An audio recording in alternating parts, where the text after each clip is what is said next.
زندگی میں کبھی بھی اپنی آواز بلند نہ کریں، صرف اپنی دلیل کو بہتر بنانے کی کوشش کریں۔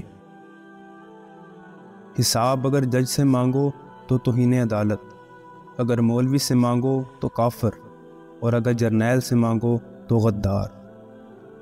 اگر آپ یہ جاننا چاہتے ہیں کہ ایک تہذیب کس طرح مہذب ہے تو دیکھیں کہ وہ عورتوں کے ساتھ کیسا سلوک کرتے ہیں۔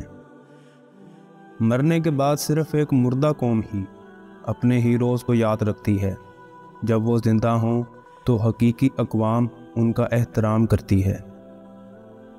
امن کے بارے میں بات کرنا کافی نہیں، اس پر یقین کرنا چاہیے، اور اس پر یقین کرنا کافی نہیں، اس پر کام کرنا چاہیے۔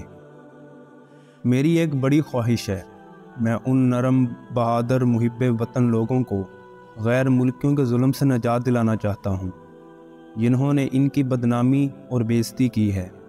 میں ان کے لیے آزادی کی دنیا بنانا چاہتا ہوں، جہاں وہ سکون سے رہ سکیں، جہاں وہ ہنس سکیں اور خوش رہیں۔